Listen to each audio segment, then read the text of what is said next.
ओम नमः सिद्धेभ्यः। ओम नमः सिद्धेभ्यः। ओम अहिंसा परमो धर्म की। आचार्य गुरुवर श्री कुंद कुंद भगवान की। आचार्य गुरुवर श्री ज्ञान सागर मुनि महाराज की।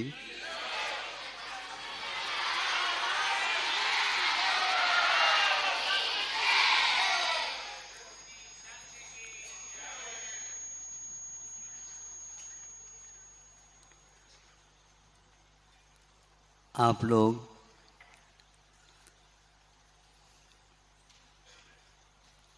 जिस प्रकार फोटो को चाहते हो, अपने ही फोटो की कितनी कॉपी होती है पता नहीं है, संख्या नहीं। रील भरने के बाद में बटन दबाते ही रहते।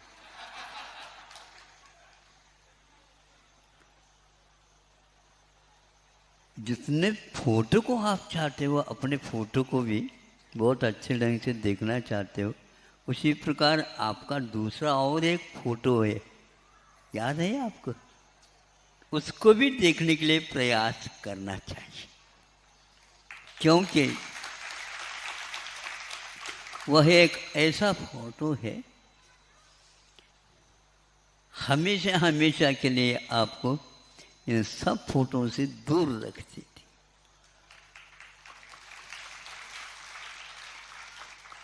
ये फोटो देते हैं तो केवल ऊपर ऊपर का है।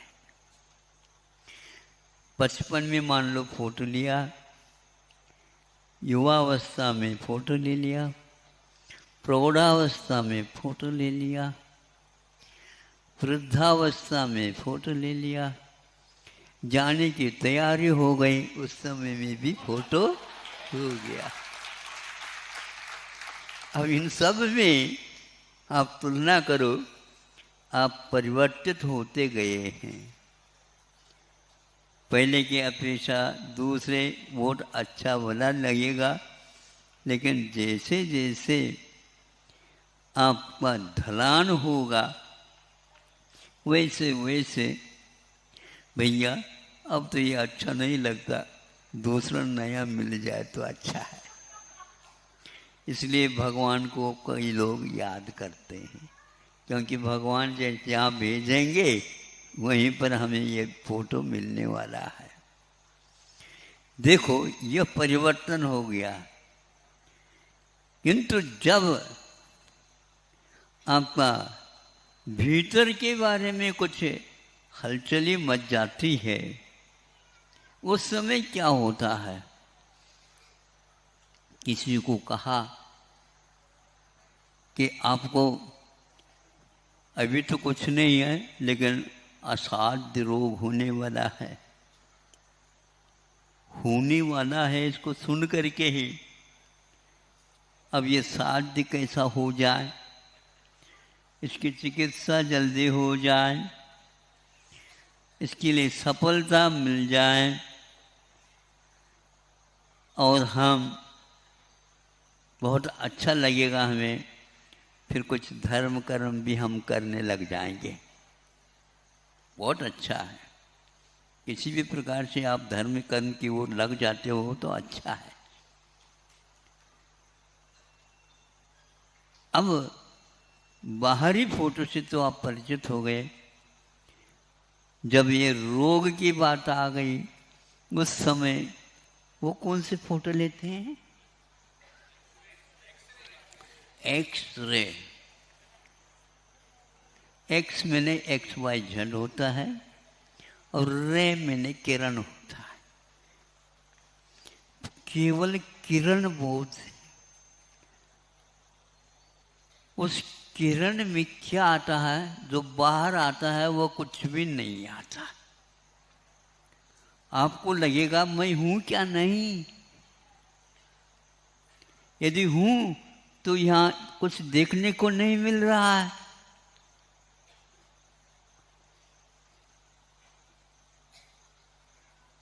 क्या है वो? तो वह केवल जो रोग होने वाला है या प्रारंभ हो चुका है या कुछ सीढ़ियां चढ़ चुका है और अंतिम सीढ़ी पर आप पहुंच गए हैं। ऐसी स्थिति में वहाँ पर क्या दिखता है वो डॉक्टर को ही मालूम है, तो आपको कुछ भी नहीं है, वह आपकी एक्सरे। भीतरी एक्सरे से जैसे आपको प्यार नहीं होता, बल्कि डॉक्टर की बात मानते हैं, तो फिर इसमें कितना खर्च होगा, क्या होगा, सफलता मिलेगी क्या नहीं मिलेगी, इसमें कुछ दिख नहीं रहा है, केवल हड्डियाँ दिख रही हैं, यही हमारा हड्डियों का ही पुतला है क्या? और यदि हमारा होता तो ये सभी लोग मिल करके इसको जलाते क्यों हैं? और यहाँ तक कि सब कार्यों के लिए मुहूर्त निकालते हैं। सब कार्यों के लिए मुहूर्त निकालते हैं, लेकिन घर से बाहर निकालने में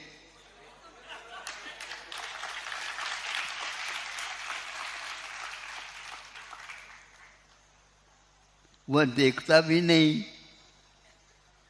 उसको बांध दिया गया है कफन से, और यदि बहुत बड़े सेठ हैं तो उसके लिए अंतिम यात्रा जाइए। आपका अस्तित्व क्या है? किसमें खुश हो रहे हो? किसमें प्रसन्नता? ये किसकी प्रसन्नता है? प्रसन्नता में यह बाहर का खिला हुआ मिलता है, अप्रसन्नता में यह मुरझा जाता है। और यदि बहुत ही दुख की बात होती है तो वह चिंता में डूब जाता है। ये सारे आपकी जो फोटो है, ये क्या कह रही हैं? ये भीतर कोई भी है, एक्सरे जो आप निकालते हैं और उसको जो बाहर से ले लिया जाता है, यदि मान लो शव है और उसकी एक्सरे उतार दिया जाए, है क्या अंदर का बढ़त क्रम से आएगा या घटत क्रम से आएगा? ये साबुत जो है ना, आपको बताना पड़ेगा, अभी आपको पूर्ण ज्ञान नहीं है। डॉक्टर लोग उसके खून की जांच करते हैं, उसकी हड्डी की जांच करते हैं, उसकी नाड़ी की जांच करते हैं। इसमें वह आत्म तत्व उपस्थित रहता है तो वह सारे के सारे उसमें आ जाते हैं। खून का संचार आपका तब तक चलता है जब तक आपका श्वास चलता रहता है। श्वास के माध्यम से यह ग्रंथकारों ने कहा, यह केवल शरीर की अपेक्षा से नहीं, इसका जो कुछ भी विकास क्रम है भीतर उस आत्म तत्व के द्वारा जो किया गया कर्म है, जो कल हमने कहा था आयु है, वह आयु अनेक प्रकार की होती है। उसके माध्यम से कुछ अंश में आपके भविष्य के बारे में कहा जाता है, किंतु यह आनुमानिक है, अथवा ये एक प्रकार से एक के माध्यम से दूसरे का ज्ञान कराने के तरीके हैं। संतों ने इस बात को समझ करके भीतर देखते हैं तो उसमें कुछ भी नहीं लगता। आपका अस्तित्व क्या है? इतना किलो मांस है, इतने किलो हड्डियां हैं। आप सुन रहे हैं क्या? नहीं, ये आपका ही पहचान बता रहा हूँ। इसमें कहीं घोल करके देख लेना तो इतना रक्त है, इतने हड्डियां हैं, इतने स्नायु हैं, इतने मल हैं, इतने और हैं। इस प्रकार सब मिलने के उपरांत ये गठरी बनती है। यह आपकी पर्सनालिटी है। स्वीकारते हो आप इसको? नहीं, हम ऊपर से तो स्वीकारते हैं इसी को, लेकिन भीतरी अस्तित्व को आपके कहने से हम स्वीकार कर लें, लेकिन ये हमारा है ऐसा लगता नहीं। बिल्कुल ठीक है, ऐसे ही ठान लो, बहुत जल्दी वैराग्य हो जाएगा आप लोगों को। ये क्यों दिखाने के लिए आप तालियां बजाते हो?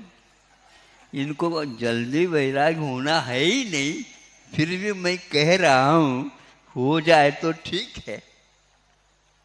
इन चीज़ों से तो नहीं डॉक्टर को, न ही उनके सहपाठी अथवा सहयोग देने वाले डॉक्टर को, न कंपाउंडर को, न और किसी को भी तालमेल नहीं।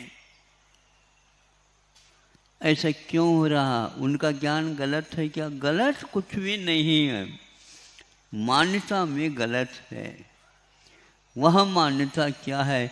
इसके अलावा जीव का कोई अस्तित्व है ही नहीं, ऐसे मानने वाले भी बैठे हैं। धुरंधर डॉक्टर्स लोग हैं, हाँ, विश्व में प्रसिद्धि पाई है।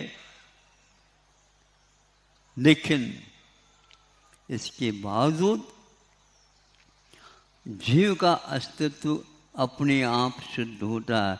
वह खून रुकता क्यों, चलता क्यों नहीं? वह खून बढ़ता क्यों नहीं? वह खून पानी क्यों होता? वे इसके उपरांत रंग क्यों बदलता उसका? और जब श्वास चलता रहता है उसमें क्या होता है? इन सब का अध्ययन होने के उपरांत भी आस्था के बिना हम उस अमूर्त या भीतर घटने वाली जो घटना है उससे परिचित नहीं हो सकते।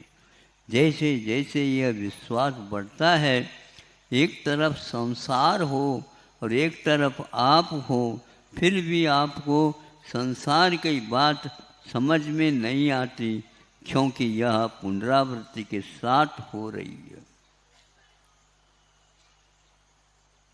यह यहीं का यहीं तब बड़ा रहता है और इसको जलाया जाता है।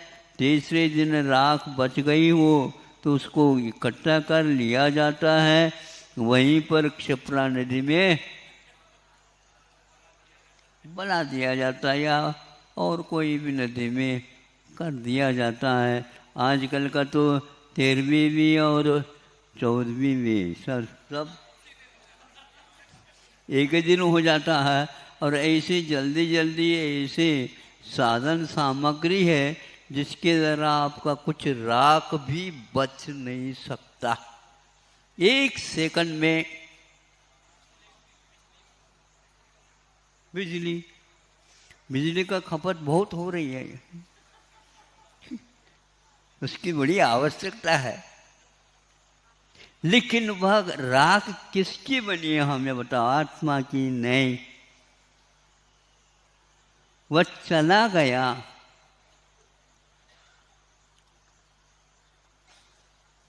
कहाँ चला गया ये तो भगवान जाने, लेकिन यहाँ पर अब नहीं रहे। तो नहीं रहे तो आपने निकाला क्यों उनको? यहीं पर रह जाते, रख देते। नहीं नहीं नहीं, फिर मुहूर्त बिगड़ जाएगा भविष्य का। उसको यह अपशकुन है, ये इसको अपमाना है। जितने समय तक आप रखेंगे उतने समय तक वहाँ पर रोना रोना ही होता है। जीव जीवन में जब तक था तब तक क्यों नहीं रोया, और वह निकलने के उपरांत क्यों रो रहे हो ये बताओ?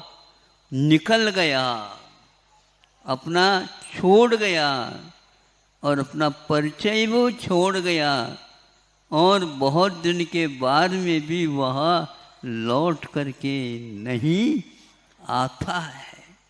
फिर भी उनके दिवस तो मनाए जाते ही हैं। श्राद्ध जिसको बोलते हैं, श्राद्ध, श्राद्ध यह शब्द संस्कृत शब्द है। श्रद्धायाम इति श्राद्धम, श्रद्धा में जो होता है उसका नाम श्राद्ध होता है, श्रद्धा का विषय है। तो यहाँ यह जो डिटेल, यह जो विस्तार के साथ इसका जानकारी हमें मिल जाती है, निश्चित है कुछ लोगों को यह रहस्य बहुत ही महत्वपूर्ण लगता है। इसकी खोज कर लेना चाहिए। इसकी खोज तो अपने आप ही मालूम पड़ जाता जब वह यहाँ से चला जाता है। ये चला जाने का क्रम, किंतु आने का क्रम ये बहुत महत्वपूर्ण है। उसको आयु कर्म बोलते हैं या गतिनाम कर्म बोलते हैं, जो कल आपके सामने विषय रखा था। इसलिए आज डॉक्टरों को भी इतना अध्ययन करने के उपरांत वैराग्य नाम नहीं आता। फिर भी उसकी चिकित्सा करते समय कई बार सोचते होंगे इससे मिलने वाला क्या है। सही बताओ, होता है कि नहीं? महाराज ये तो आवश्यक है, इसी के माध्यम से हम दूसरे को अभी और करेंगे, शल्य चिकित्सा होगी आदि आदि। इसके बिना बात बनती नहीं बनती बिल्कुल। लेकिन मन में कम से कम उदासी तो आना चाहिए। एक बिल्कुल हट्टा कट्टा व्यक्ति आपके पास आया और यहीं से देखते देखते वह चला गया, घर तक भी नहीं ले गए, सीधे स्मशान को ही रास्ता दिखा दे। क्योंकि यह रोना धोना इत्यादि करना एक बहुत तूफान जैसा आ जाता है। कई लोगों की भोजन छूट जाता है, खाया नहीं जाता, पिया नहीं जाता। कोई भी नया और जो अच्छे लगते थे वो आज अच्छा क्यों नहीं लगता है। जिसको अच्छा लगता था या बुरा लगता था वो व्यक्ति ही यहाँ से चला गया। किसी ने भेजा, कोई जबरदस्ती नहीं भेज सकता। ये सब अध्ययन करना चाहेंगे आप, कुछ जीवन का हिस्सा निकाल करके, बहुत अच्छा होगा। किसके ऊपर? हमारे ऊपर नहीं, अब स्वयं के ऊपर बहुत अच्छा होगा। अब दूसरे के ऊपर कृपा करते हो तो स्वयं के ऊपर भी कृपा मेहरबानी मत करो। किंतु वह हाँ मैं हूँ, और मैं यदि हूँ तो ये है, तुम हो तो हम हैं। आप तुम नहीं हो तो फिर देख लो क्या पत्र किसको लिख रहे हो? तुमको, उनको? हमको उनका आया तो हम नहीं आए तो हमको पत्र ही नहीं आ सकता। वो तुम यदि नहीं आए तो हम पत्र ही नहीं लिख सकते। वह पोस्टमैन कहाँ से लाता है तो कहाँ ले जाता, ये उसी को मालूम है। आप लोगों को भी मालूम कर लेना चाहिए ये क्यों आया। कई बार कई लोग उसको उपेक्षा कर देते हैं, कई लोग रोने में लग जाते हैं, लेकिन ये क्यों हुआ नहीं चाहते हुए भी तो आचार्य कहते हैं यही पागलपन है। उसको आप है के रूप में स्वीकार करो। मिटा, क्या मिटा है? तो मैं नहीं मिटा, मैं फिर भी रहता हूँ।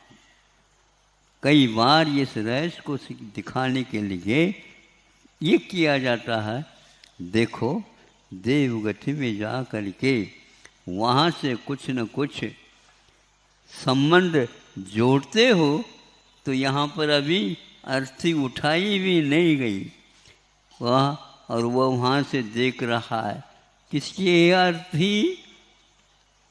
आप लोग तो ये उनकी है, वो चला गया, हमको छोड़ करके चला गया, ये कह रहे हैं कि वो चला नहीं गया, यहाँ नीचे का दृश्य भी देख रहा है। ये केवल भारत में ही मात्र प्रशिक्षण ये दिया जाता है। विदेश में केवल स्वर्ग तक ही है, किंतु आने जाने के बारे में कोई भी विस्तार नहीं मिलता। कह करके सुना दो तो भी विश्वास उनका जमता नहीं। स्वर्गीय सुख ही अंतिम सुख है, ऐसा मान करके चलते हैं और ऐसे लेख उपलब्ध होते हैं। देश विदेशों में महाकाव्य की यात्रा आज भी चल रही है। इन महायात्राओं में भारत को छोड़ करके जितने भी विदेशी यात्राएं हैं, उनमें उन्होंने यही कहा कि स्वर्ग से आगे और कुछ भी नहीं है। लेकिन जो कर्म सिद्धांत को मानता है, बस जितनी उसकी उम्र है उतनी काल तक ही वह, चाहे स्वर्ग हो, चाहे नरक हो, चाहे मनुष्य हो, पशु हो, कोई भी हो, यदि वह कर्म नहीं बांधते हैं आप, तो आपको बांधने वाला कोई भी नहीं है। और जो बंधन से मुक्त है उनकी आप वंदना करते हैं, उनकी आप पूजा करते हैं, उनको आप नमोस्तु करते हैं, फिर बार बार तुलना करते हैं, हे प्रभु आप जैसा ही मुझे भी बना लो। वो बनाते नहीं, वह शिक्षा तो देते हैं, दे चुके हैं। अब भरा हुआ है भंडार, शास्त्र भंडार, उसमें देखने का आप कष्ट करिए। बहुत कुछ शोध प्रबंध लिखा जा रहा है, लेकिन कर्म के बारे में एक शब्द भी नहीं मिलता है। इसलिए आप लोगों का संबंध हमारे साथ औपचारिक भी शुद्ध नहीं होता, क्योंकि विचार के बिना कोई भी संबंध है ही नहीं। आपकी दृष्टि अलग है, हमारी दृष्टि अलग है, तो दोनों में मेल क्या? आप मेरे लिए कुछ नहीं और मैं आपके लिए कुछ नहीं, यदि है तो वह संबंध पूर्वक ही होना चाहिए। हम सब मिल कर के सोचें, नहीं भी होता है तो जो वैरागी होता है, हम तुम की बात भूल करके स्वयं चल पड़ता है और पीछे मुड़ करके नहीं देखता। भगवान को आपने पीछे मुड़ करके देखा हुआ देखा है? सही बोलो, नहीं देखा? अच्छा, किंतु भगवान तो सबको देख रहे हैं। फिर भी आप तो जानते हैं भगवान तो सब देखते हैं, जानते हैं, सब कुछ होता है, लेकिन हमारी ही आदत में वह कुछ महत्वपूर्ण नहीं जचता है, क्योंकि हम बहुमत को ही पसंद करते हैं। लेकिन ध्यान रखो, यहाँ की से भी कम नहीं है, वहाँ पर भी बहुमत हो रहा है, होता जा रहा है, किंतु मिटता नहीं है। आप लोगों के बहुमत बहुत जल्दी समाप्त भी हो जाता है।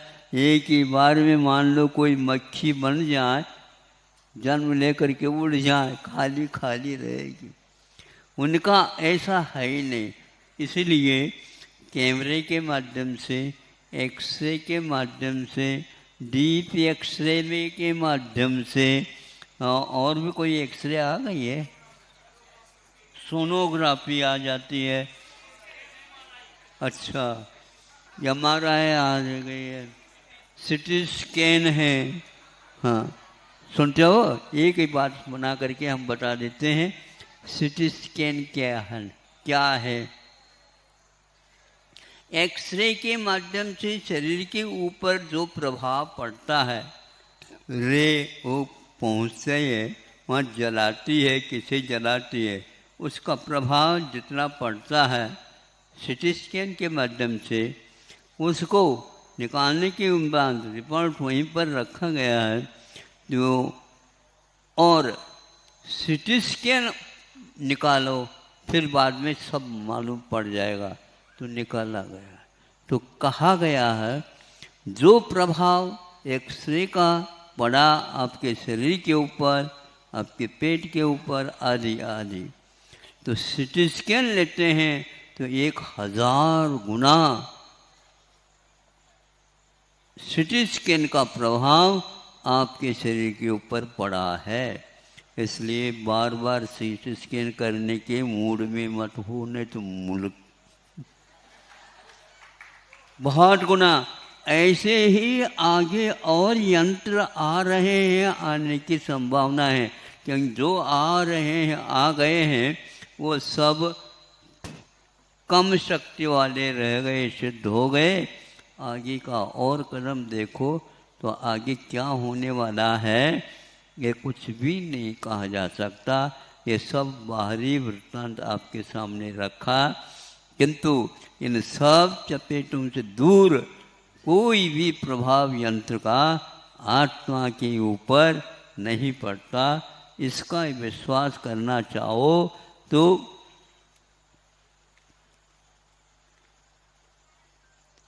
कार्बन का योग का वर्णन करते हुए लिखा है, इसका कोई भी आपको चित्र नहीं मिलेगा। इसको कार्बन का योग बोलते हैं। उसी के माध्यम से ये संसार का संचालन हो रहा है। दिव्य ज्ञान के माध्यम से जान करके हम लोगों के सामने रखा है।